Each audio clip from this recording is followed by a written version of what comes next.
How you doing today? I'm recording a second live stream here in the last half hour. This is a topic that I think lots of people need to hear. Right? This is a real estate investing channel.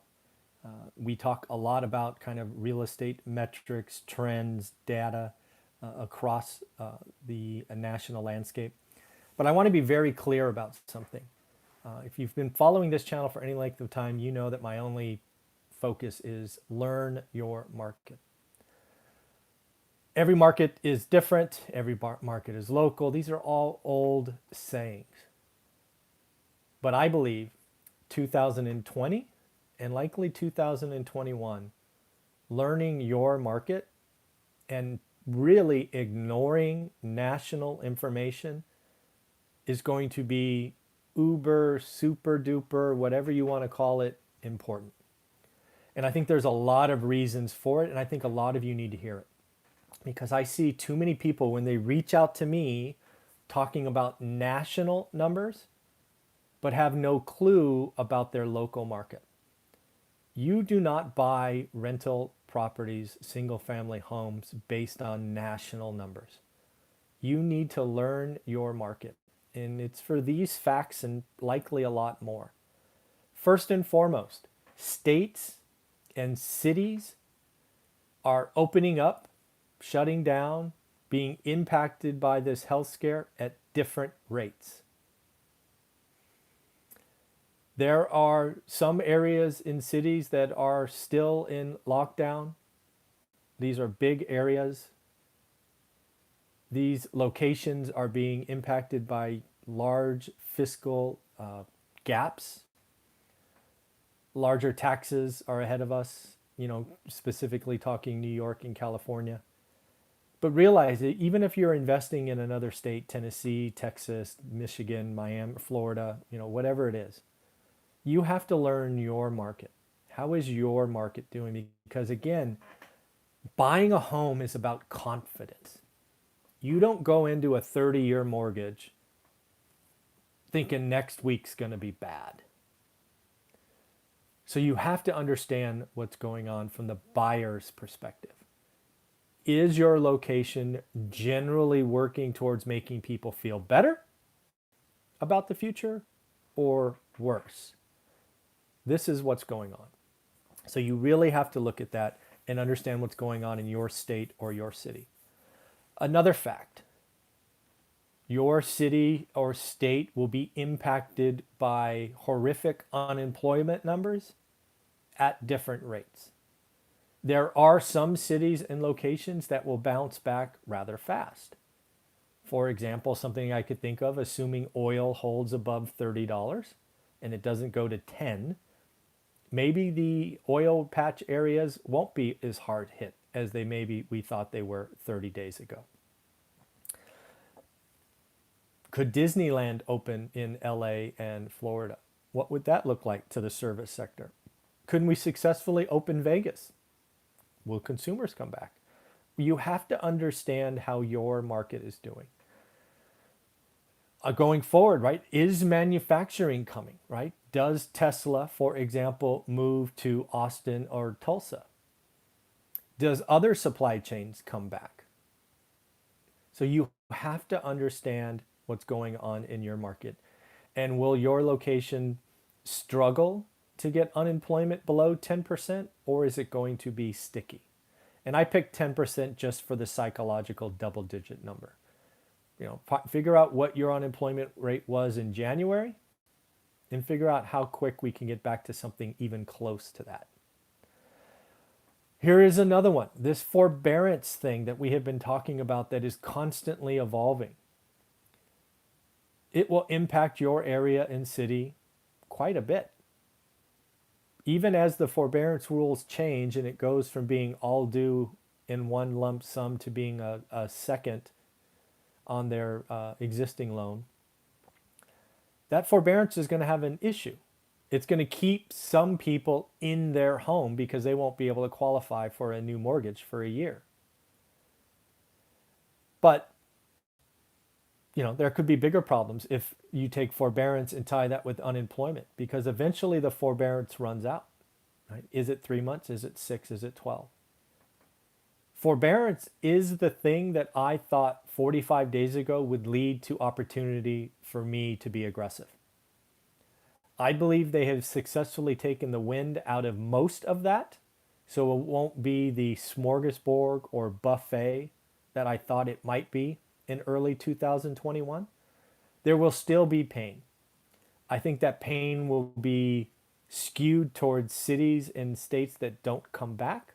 Maybe you have an exodus because what you need to cure a forbearance is a job in the same location, near the same wage that you had going into this. So if you get a new job but it's out of state, that's going to suck. That's going to lead to a short sale, a workout, something. Because most people can't afford to have two mortgages. Your debt service, your debt levels will not be able to buy that second home. So you've got to figure out what forbearance in your area is. So again, learn your market. Sellers, we need inventory. So it will be curious to see what happens in June, July with inventory. It is possible that the spring selling season was delayed, and we're going to have a wave of inventory hit the market once people feel better. It is also possible that sellers go, you know what? I am not going to trade up. This health event scared me. I'm not as financially secure as I thought I was. And these are the things that we want to do. So we need to figure this out. You need to figure out in your location, are the sellers feeling good about the future? Because if we don't get inventory, prices are going to go up. I mean, it's supply demand, folks. My econ degree was very simple, right? Supply and demand drives prices, absence of external forces. Then you have to understand and ask yourself, does your market have an Airbnb or a student housing problem? There's a very good chance that colleges see a drop in first year students coming up. There are lots of colleges rethinking the campus. I cannot think of kind of worse inventory to own today than student housing that was basically told to go home. That's going to hurt. And a lot of these properties were bought at inflated prices, meaning you have to rent by the room. They won't make sense as monthly rentals. Same with Airbnb. There are lots of people suffering Airbnb pain today. The daily rates, the can't comes, all of that. So is your market going to have a lot of inventory coming from furnished housing? The local market is going to be so critical to watch and learn. Next one is migration. I believe this health scare, I believe the shortfall in some blue states is going to cause people to, and also let's not forget the office is changing. Right? If you make six figures and are told by Twitter, for example, you can work from home forever, don't you think there's a pretty good chance that you're going to go to a state perhaps that has no state taxes and a better quality of life, and you can live in a 3,000 square foot house versus a 600 square foot studio in downtown San Francisco? Come on, really? That's even a question? I think we are going to see a migration. I also believe that we are going to see Class A apartment dwellers move into single family homes for space. Everybody remembers the last crisis. So we got to watch that. Millennials. How is your location with millennials? They are now going to be the largest purchasers of homes likely for the next decade. They're buying later in life, but they are still buying. So there are lots and lots of things going on. At the end of the day, as I talk about all the time, you need to learn your market. You need to look at your market, your asset type every day. The next 90 days is going to tell you something.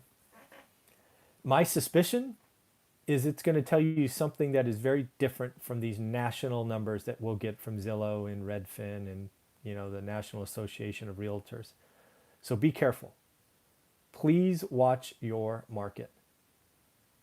Understand what's going on with unemployment, understand what's going on with opening up of your state and city, try to figure out what's going on with forbearance, ask yourself about Airbnb and student housing. There's just so much data that you need to look at and understand. And I stand by the fact that I believe